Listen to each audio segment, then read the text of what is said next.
Now, a country is as stable as the kind of leaders it has. The same case applies, of course, to counties.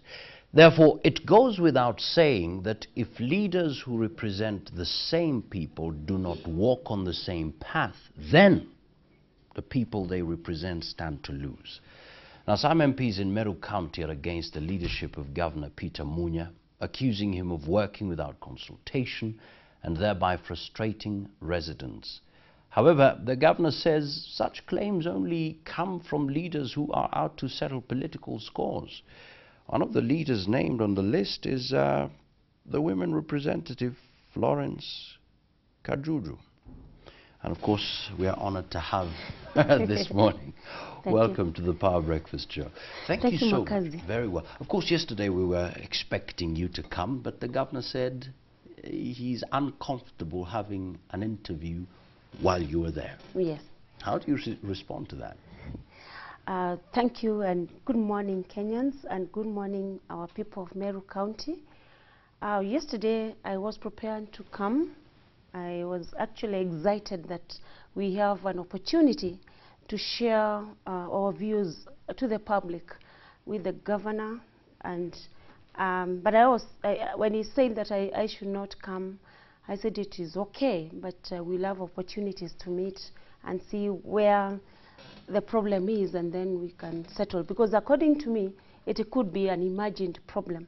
I don't have a problem with him at all. And I only pray that he does his work well, just like everyone else who has the mandate of the Kenyans to do a job for the people. I mean, if somebody says, well, I'm uncomfortable sitting with you to discuss issues that pertain to the county we represent, that should hit you hard, because you're a leader in Meru County. Yes, it is. And this is a governor speaking. Exactly. It is actually extremely sensitive, because we were elected, both of us and together with the senator, to represent the people at the county level. So if anything, we should be the three persons who are really interested in what happens in the county. So I would expect a lot of dialogue between the three of us. I would expect a lot of consultation between the three of us, and therefore we are able to move the agenda of Meru County. Because according to me, politics aside, the people of Meru County must develop, because of its potential, Meru County would be one of the counties that would be envied in Kenya. And I know it can happen.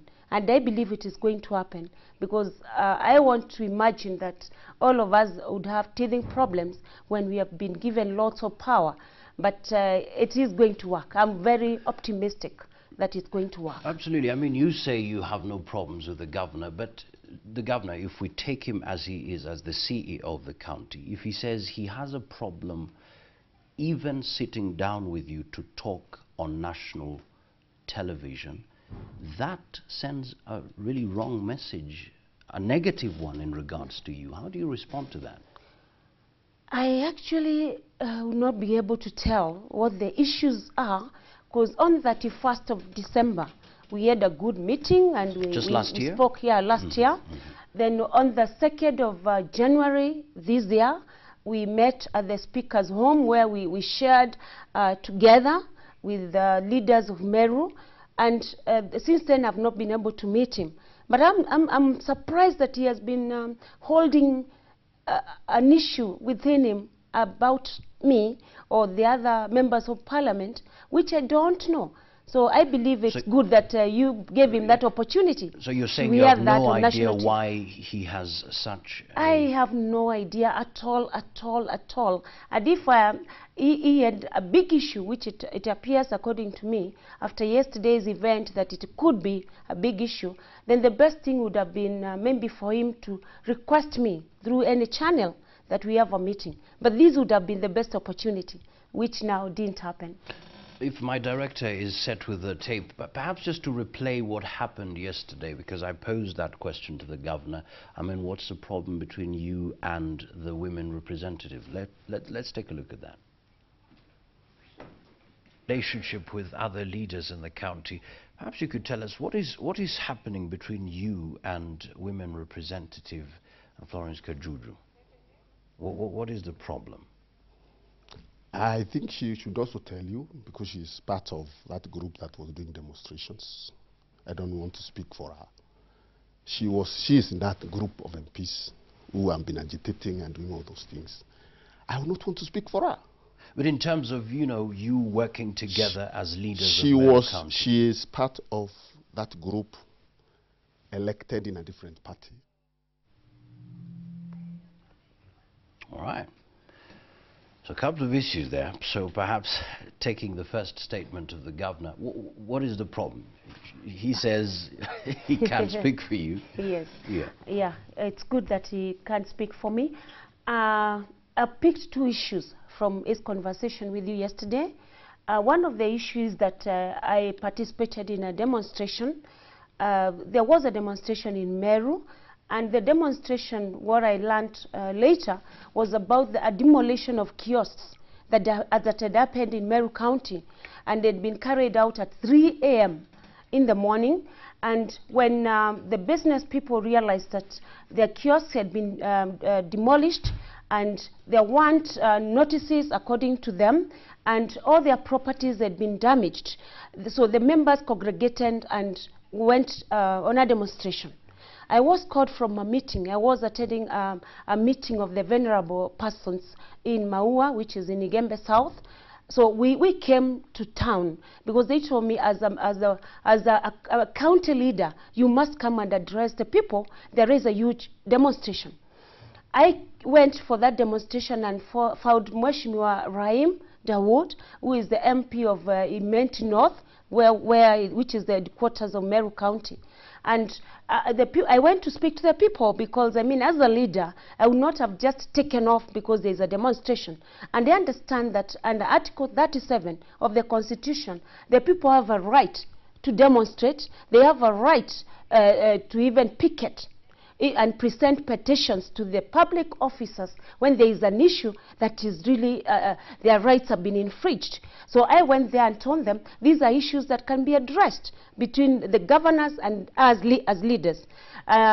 Thereafter, we were able to sort out the problem because myself and Mheshimiwa Rahim went to see the county commissioner, and the members then of Meru County who were demonstrating were told that their issues will be sorted and they will not be evicted as at that point. Right. Because all we wanted was an alternative site to be provided for them. Just to take you back to the demonstrations, because one claim by the governor was that during that demonstrations, when you had an opportunity to talk, you hurled insults against the governor, and that is one reason why he decided, I'm not going to sit with the women representative because I cannot tolerate such insults. Did you insult him? I did not insult the governor. What did you talk about? The crowd was chanting that the governor must go.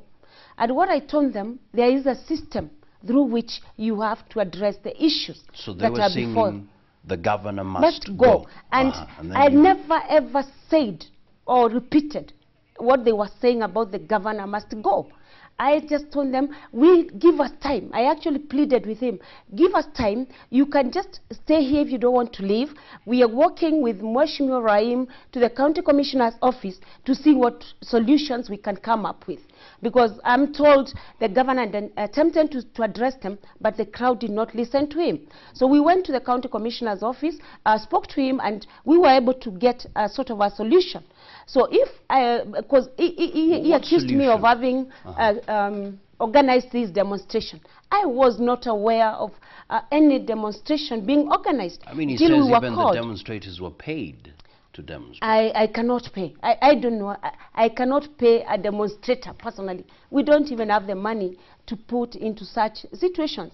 But if there were demonstrations, I think we should not look at the demonstration. We should look at the problem. What is the problem? Why demolish kiosks of small-scale business persons without notice, without first of all preparing an alternative site where they can go and sell their merchandise? That is the question that we should be asking. So if the members were feeling aggrieved by a decision that was made unilaterally without consultations, then I think it was their right, as per the Constitution, to do what they did. Absolutely. I mean, you say they were chanting, the governor must go, and you said, give us time, we will find a solution. What solution? What we expect, because these people must earn a living. Most of the kiosk owners are people who really earn very little money per day. And these demolitions happened just when we were taking our children back to school. At that point in time, I was told by some women that they had even to go to hospital because of the shock. The women who sell in those kiosks are people who have taken money from chamas. They have borrowed loans. And most of them even hide them with little money in the kiosk. So when you come and demolish their kiosk at night, when they are at home, when they expect tomorrow to come back and get their 1,000 shillings to pay back a loan, really it's very painful. And that is why now people went ahead and did that. But we told them, we will talk to the administration to see how you can still continue to operate within the quarters, because we are in agreement that Meru must be cleaned. What matters is the process of the cleaning of Meru town to beautify the county. So because we know that this is the owners of the kiosks have been there for such a long time, you can't take a drastic change overnight. Let us prepare an alternative site, move them, and then come and tell them this is where you must go, because now we must clean this road, we must clean this public area to be able to move the county.